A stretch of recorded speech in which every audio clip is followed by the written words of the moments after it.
പ്രധാനമന്ത്രി ലോക്സഭയിൽ നന്ദിപ്രമേയ ചർച്ചയ്ക്ക് മറുപടി പറഞ്ഞു സംസാരിക്കാൻ തുടങ്ങിയിരിക്കുന്നു. അതിലേക്ക് തത്സമയം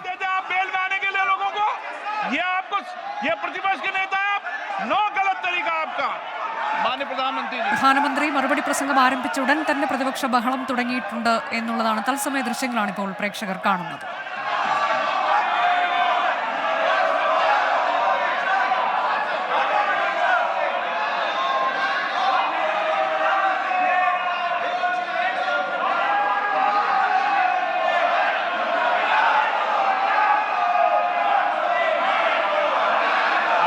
सभापति जी, एक विश्व का सबसे बड़ा चुनाव अभियान और उसमें भारत की जनता ने हमें तीसरी बार देश की सेवा करने का मौका दिया है।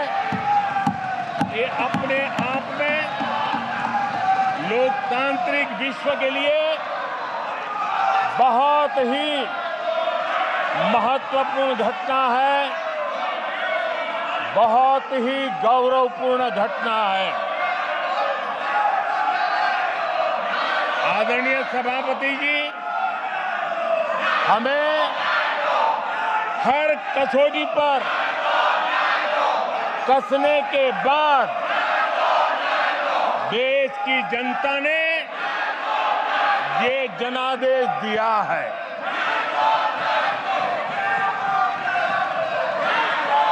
जनता ने हमारे 10 साल के ट्रैक रिकॉर्ड को देखा है।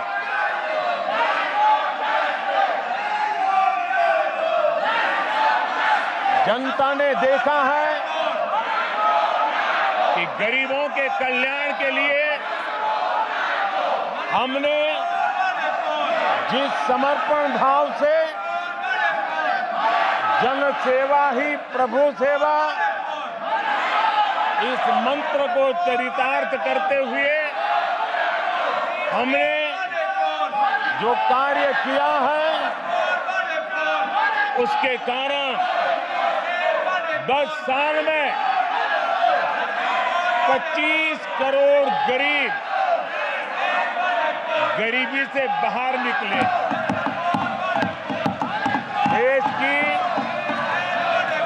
आजादी के कालखंड में इतने कम समय में इतने लोगों को गरीबी से बाहर निकालने का ये सफल प्रयास इस चुनाव में हमारे लिए आशीर्वाद का कारण बना है। आदरणीय सभापति जी, हम 2014 में जब पहली बार जीत करके आए थे, तो चुनाव के अभियान में भी हमने कहा था कि हमारा करप्शन के प्रति जीरो टॉलरेंस रहेगा। और आज मुझे गर्व है कि हमारे सरकार ने देश का सामान्य मानवी जो करप्शन के कारण पीड़ित है, देश को करप्शन ने दीमक की तरह खोखला कर दिया है। ऐसे में भ्रष्टाचार के प्रति हमारी जो जीरो टॉलरेंस नीति है, आज देश ने हमें उसके लिए आशीर्वाद दिया है। आदरणीय सभापति जी, आज दुनिया भर में भारत की साख बढ़ी है। आज विश्व में भारत का गौरव हो रहा है और भारत के तरफ देखने का नजरिया भी एक गौरवपूर्ण नजरिया हर भारतवासी अनुभव करता है। आदरणीय सभापति जी, देश की जनता ने देखा है कि हमारा एकमात्र लक्ष्य नेशन फर्स्ट है, भारत सर्वप्रथम है। हमारे हर नीति, हमारे हर निर्णय, हमारे हर कार्य का एक ही तराजू रहा है कि भारत प्रथम, और भारत की इस प्रथम की भावना के साथ देश में जो आवश्यक रिफॉर्म थे, उस रिफॉर्म को भी हमने लगातार जारी रखा है। 10 वर्ष में हमारी सरकार सबका साथ, सबका विकास, इस मंत्र को लेकर के लगातार देश के सभी लोगों का कल्याण करने का प्रयास करती रही है।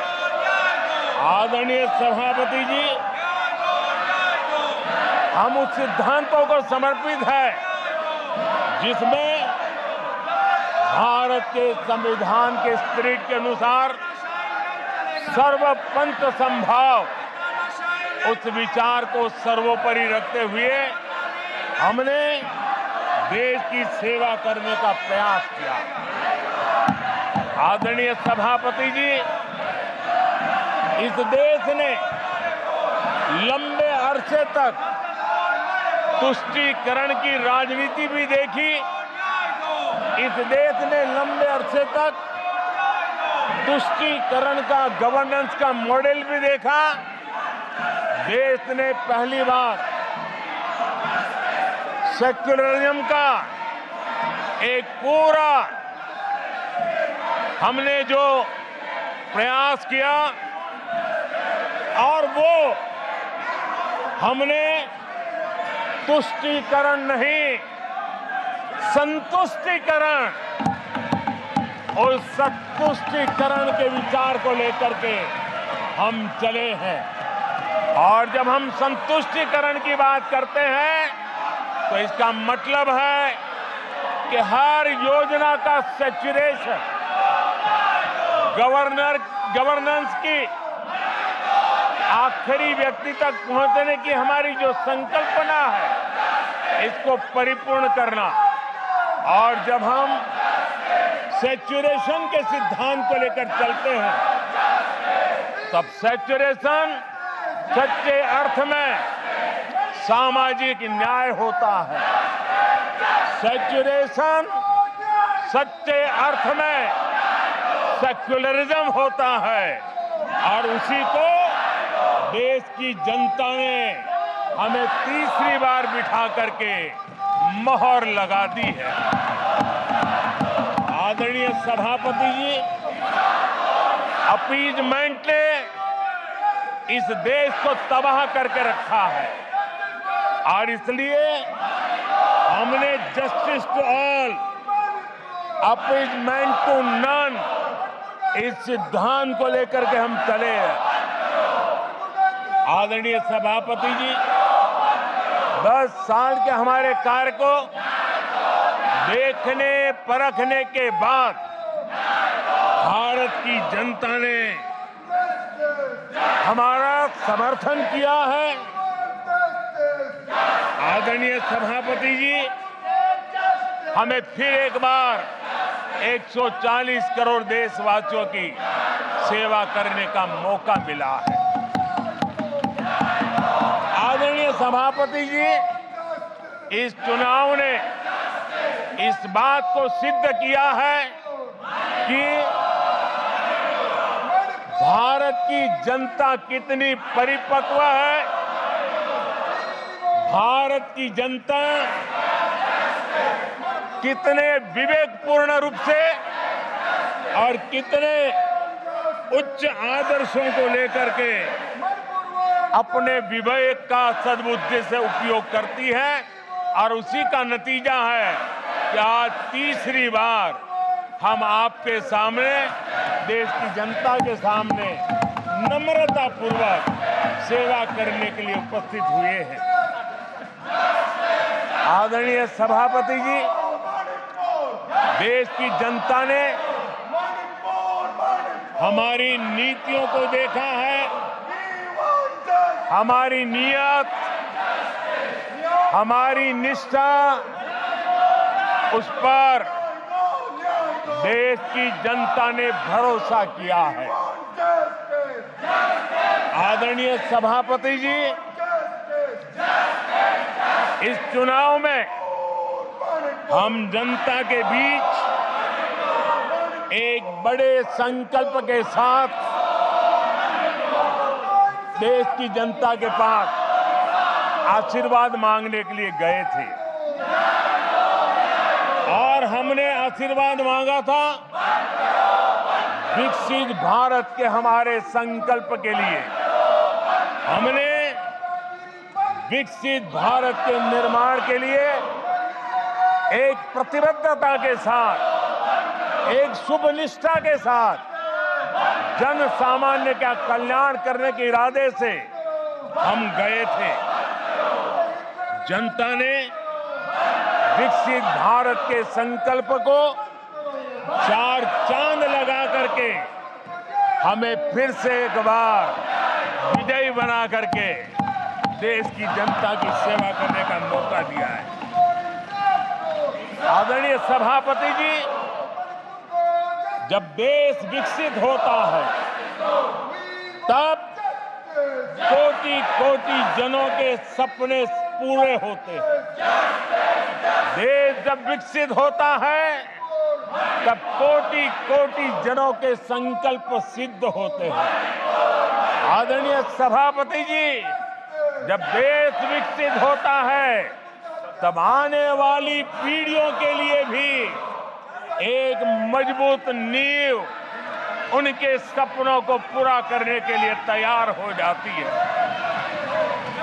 आदरणीय सभापति जी, विकसित भारत का सीधा सीधा लाभ हमारे देश के नागरिकों की गरिमा, हमारे देश के नागरिकों के क्वालिटी ऑफ लाइफ में सुधार, ये स्वाभाविक हमें विकसित भारत होने से देश के कोटि कोटि जनों के भाग्य में आता है। आजादी के बाद मेरा देश का सामान्य नागरिक इन चीजों के लिए तरसता रहा है। आदरणीय सभापति जी, जब विकसित भारत होता है तब हमारे गांव की स्थिति, हमारे शहरों की स्थिति, उसमें भी बहुत बड़ा सुधार होता है। गांव के जीवन में गौरव भी होता है, गरिमा भी होती है और विकास के नए नए अवसर भी होते हैं। हमारे शहरों का विकास भी एक अवसर के रूप में विकसित भारत में उभरता है, तब दुनिया की विकास यात्रा में भारत के शहर भी बराबरी करेंगे, ये हमारा सपना है। आदरणीय सभापति जी, विकसित भारत का मतलब होता है कोटि कोटि नागरिकों को कोटि कोटि अवसर उपलब्ध होते हैं, अनेक अनेक अवसर उपलब्ध होते हैं और वो अपने कौशल्य, अपनी क्षमता और संसाधनों के अनुसार विकास की नई सीमाओं को प्राप्त कर सकता है। आदरणीय सभापति जी,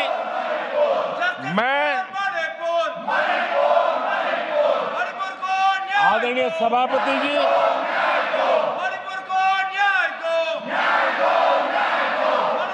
आदरणीय सभापति जी,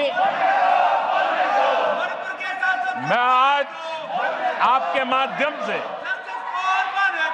देशवासियों को विश्वास दिलाता हूं,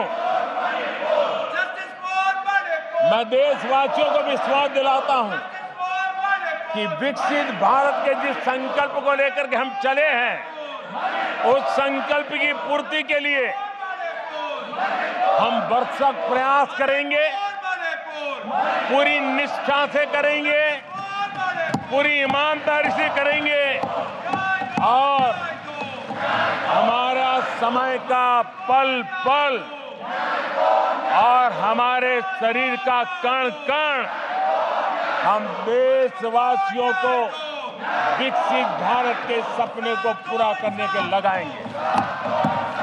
हमने देश की जनता को कहा था 24/7 फॉर 2047। आज मैं इस सदन में ही दोहराता हूं कि हम उस काम को अवश्य पूरा करेंगे। आदरणीय सभापति जी, 2014 के उन दिनों को याद कीजिए। उन 2014 के उन दिनों को याद करेंगे तो हमारे ध्यान में आएगा कि हमारे देश के लोगों ने उनका आत्मविश्वास खो चुका था। देश निराशा की गर्त में डूब चुका था। ऐसे समय 2014 के पहले देश ने जो सबसे बड़ा नुकसान भुगता था, जो सबसे बड़ी अमानत खोई थी, वो था देशवासियों का आत्मविश्वास। और जब विश्वास और आत्मविश्वास खो जाता है तब उस व्यक्ति को, उस समाज को, देश को खड़ा होना मुश्किल हो जाता है। और उस समय सामान्य मानवी के मुंह से यही निकलता था कि वो इस देश का कुछ हो नहीं सकता। उस समय हर जगह पे ये 7 शब्द सुनाई देते थे, इस देश का कुछ नहीं हो सकता।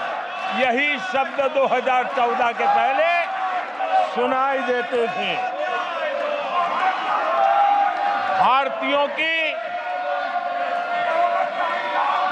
हताशा के इन 7 शब्द एक प्रकार से पहचान बन गए थे। उस समय आए दिन अखबार खोलते थे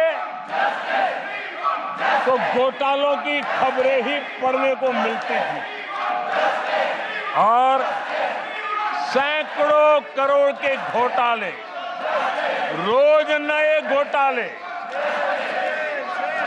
घोटालों से स्पर्धा, ये घोटालेबाज लोगों के घोटाले, इसी का एक कालखंड था।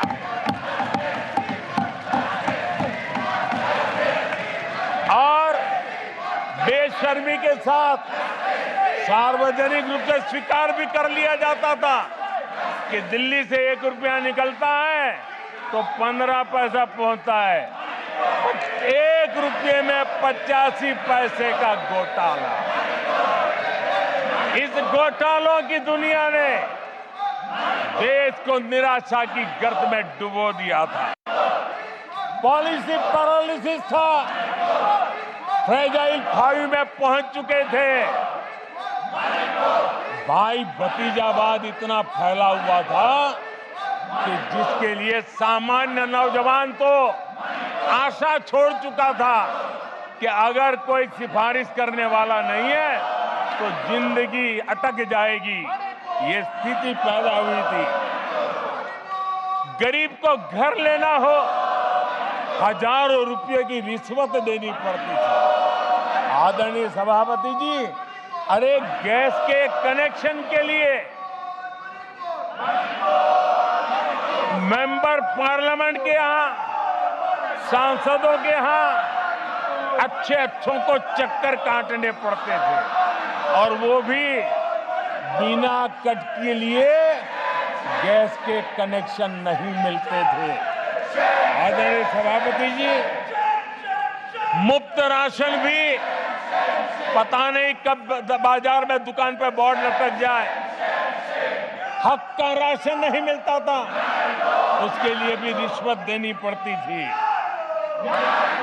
और हमारे ज्यादातर भारतीय भाई बहन इतने निराश हो चुके थे कि वो अपने भाग्य को दोष दे करके, अपने नसीब को दोष दे करके जिंदगी काटने के लिए मजबूर हो जाते थे।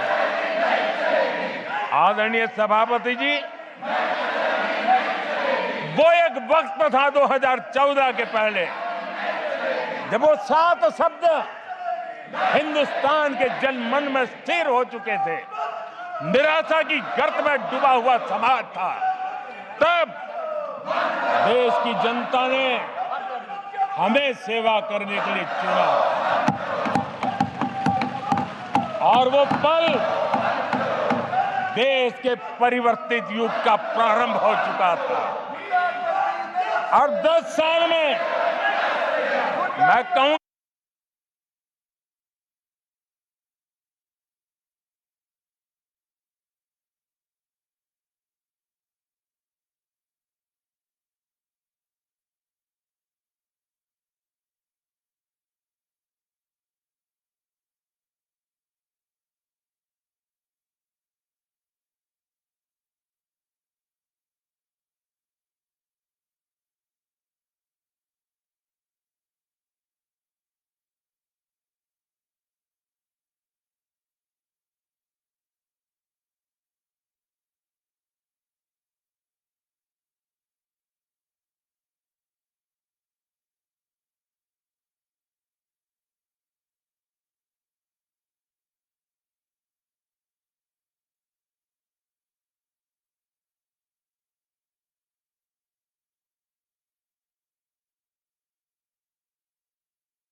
देश कहने लगा, तीव्र गति से 5G का रोल आउट होना, देश गौरव से कहने लगा, भारत कुछ भी कर सकता है।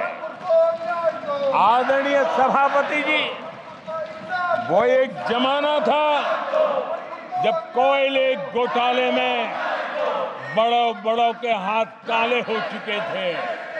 आज कोयले का सर्वाधिक उत्पाद, सर्वाधिक प्रोडक्शन, आज कोल प्रोडक्शन के विक्रम हुए हैं और इसी के कारण देश अब कहने लगा है, अब भारत कुछ भी कर सकता है। आदरणीय सभापति जी, वो एक समय था 2014 के पहले, जब फोन बैंकिंग करके बड़े बड़े बैंक घोटाले किए जा रहे थे। अपनी पर्सनल प्रॉपर्टी की तरह बैंक का खजाना लूट लिया गया था। आदरणीय सभापति जी, 2014 के बाद नीतियों में परिवर्तन, निर्णयों में गति, निष्ठा, प्रामाणिकता की, और उसी का परिणाम है दुनिया की अच्छी बैंकों में आज भारत की बैंकों का स्थान बन गया। आज भारत की बैंक സർവാധിക മുനാഫ करने वाली बैंक बन गई। ഇപ്പോൾ നന്ദി പ്രമേയ ചർച്ചയിൽ മറുപടി പറയുകയാണ് പ്രധാനമന്ത്രി. പ്രതിപക്ഷത്തിന്റെ ബഹളത്തിനിടയിലാണ് അദ്ദേഹത്തിന്റെ മറുപടി.